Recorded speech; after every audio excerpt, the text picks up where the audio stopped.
Hello അസ്സലാമു അലൈക്കും welcome back to Asia's World. അപ്പോൾ ഇന്ന് ഞാനൊരു മസാല പച്ചക്കടലയാണ് തയ്യാറാക്കുന്നത്. അപ്പോൾ അതെങ്ങനെ ഉണ്ടാക്കുന്നതെന്ന് നോക്കാം.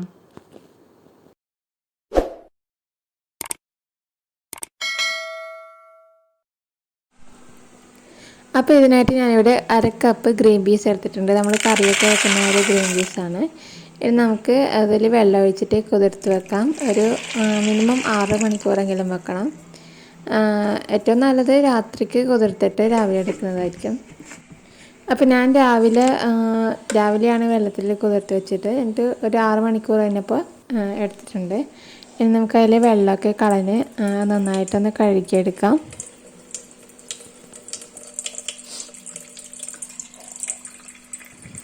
അത് കഴുകിയെടുത്തതിന് ശേഷം അതിൽ വെള്ളമൊക്കെ നന്നായിട്ട് കളയണം. അതിനുവേണ്ടി ഒരു തോർത്തിലേക്ക് ഇട്ട് കൊടുത്തിട്ടുണ്ട്. എന്നിട്ട് ഫാനിൻ്റെ കീഴെ വെച്ച് കൊടുക്കാം. അങ്ങനെ നമുക്കതൊന്ന് ഡ്രൈ ആക്കി എടുക്കാം. ശേഷം ഞാൻ അതിലേക്ക് കുറച്ച് പച്ച കളർ ചേർത്ത് കൊടുക്കുന്നുണ്ട്. അത് ഒട്ടും നിർബന്ധമില്ല, ഞാൻ ജസ്റ്റ് വീഡിയോയിലൊരു ഫോട്ടോ ഒക്കെ ഒരു കളറായിക്കോട്ടെ എന്ന് എഴുതിയിട്ട് മാത്രം ചേർത്ത് കൊടുത്തതാണ്. അപ്പം വീട്ടിൽ ചെയ്യുമ്പോൾ കളർ ചേർക്കേണ്ട ആവശ്യം തന്നെയില്ല.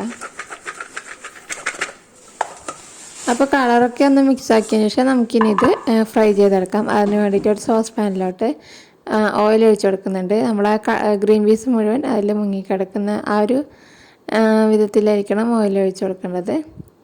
അപ്പോൾ ഓയിലൊന്ന് ചൂടായതിനു ശേഷം നമുക്ക് നമ്മുടെ കയ്യിലുള്ള ഫുൾ ഗ്രീൻ പീസും അതിലോട്ട് ചേർത്ത് കൊടുക്കാം. എന്നിട്ട് ഇതൊന്ന് അടച്ച് വെക്കുക. അല്ലെങ്കിൽ അതിൽ അഥവാ വെള്ളം ഉണ്ടെങ്കിൽ ഒന്ന് പൊട്ടിത്തെറിക്കാനുള്ള സാധ്യതയുണ്ട്. അതുകൊണ്ട് അടച്ച് വെച്ചിട്ട് ഇതുപോലെ ഇടയ്ക്ക് ഇങ്ങനെ ഇളക്കി കൊടുത്താൽ മതി. അപ്പോൾ ഫ്ലെയിം ഒരു മീഡിയം ഹൈ ഫ്ലെയിമിൽ തന്നെ വെച്ചാൽ മതി. അപ്പോൾ അത് കുറച്ച് കഴിയുമ്പോൾ തന്നെ ഒരു എന്താ പറയുക, ഒരു ഫ്രൈ ആയതിൻ്റെ ഒരു ചെറിയൊരു സൗണ്ടൊക്കെ ഉണ്ടാവും. ഇതുപോലെ ഒരു സൗണ്ടൊക്കെ കേൾക്കാം. അത് മാത്രമല്ല നമുക്കത് എടുത്തിട്ട് ഒരു സ്പൂണിലൊക്കെ എടുത്തിട്ട് ഇങ്ങനെ നോക്കുമ്പം അത് എന്താ പറയുക, കടല ഒരു ക്രിസ്പി ആയ മാതിരി തന്നെ നമുക്ക് തോന്നും. അത് കടല ആയി എന്നുള്ള നമുക്ക് അത് കാണുമ്പോൾ തന്നെ മനസ്സിലാവും. അപ്പോൾ അതൊന്ന് ഫ്ലെയിം ഓഫ് ചെയ്തിട്ട് ഒരു പാത്രത്തിലോട്ട് മാറ്റി കൊടുക്കാം. നമ്മുടെ കടല ഇവിടെ റെഡി ആയിട്ടുണ്ട്. അപ്പോൾ ഇത് എണ്ണയിൽ നിന്ന് കോരി മാറ്റാം. ഇനി ഇതിലേക്ക് ഞാൻ കുറച്ച് മുളക് പൊടി എനിക്കിവിടെ 1 ടീസ്പൂണോളം ഇട്ട് കൊടുക്കുന്നുണ്ട്. അത്രക്കൊന്നും വേണ്ട, 1/2 ടീസ്പൂൺ മതിയാവും. അതുപോലെ ഒരു 1/4 ടീസ്പൂൺ കുരുമുളകും കുറച്ച് ഉപ്പും കൂടി ചേർത്തെടുക്കുന്നുണ്ട്. അപ്പോൾ ഒക്കെ ചേർത്തിട്ടാകുമ്പോൾ നന്നായിട്ട് മിക്സ് ആക്കിയെടുക്കാം.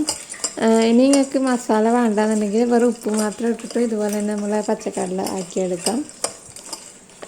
ഇനി ഇതിൻ്റെ കൂടെ കുറച്ച് കറിവേപ്പിലയും കൂടി ഒന്ന് ഫ്രൈ ചെയ്തിട്ടാൽ അടിപൊളിയായി. അപ്പോൾ അത്രയേ ഉള്ളൂ, നമ്മളെ മസാല പച്ചക്കടല റെഡി ആയിട്ടുണ്ട്. അപ്പോൾ എല്ലാവരും ഒന്ന് ട്രൈ ചെയ്ത് നോക്കാം. നമുക്ക് കറുമുറയൊക്കെ അടിക്കാൻ വീട്ടിൽ തന്നെ പച്ചക്കടല ഉണ്ടാക്കിയെടുക്കാം. അപ്പോൾ വീട്ടിലിപ്പോൾ ഗ്രീൻ പീസ് ഉണ്ടെന്നുണ്ടെങ്കിൽ ഒന്ന് ട്രൈ ചെയ്ത് നോക്കുക. അപ്പോൾ എൻ്റെ ഈ വീഡിയോ ആദ്യമായിട്ട് കാണുന്നവരുണ്ടെങ്കിൽ സബ്സ്ക്രൈബ് ചെയ്യാതെ കാണുന്നവരുണ്ടെങ്കിൽ ഒന്ന് സബ്സ്ക്രൈബ് ചെയ്യുക. അതുപോലെ തൊട്ടടുത്തുള്ള ബെല്ലൈക്കണും കൂടി പ്രസ് ചെയ്യാം. അതുപോലെ എൻ്റെ വീഡിയോ ഇഷ്ടപ്പെട്ടുണ്ടെങ്കിൽ ലൈക്ക് ചെയ്യുക, ഷെയർ ചെയ്യുക, നിങ്ങളുടെ അഭിപ്രായം കമൻ്റായിട്ട് അറിയിക്കുക. അപ്പോൾ നമുക്കിനി അടുത്ത നല്ലൊരു വീഡിയോ ആയിട്ട് കാണാം.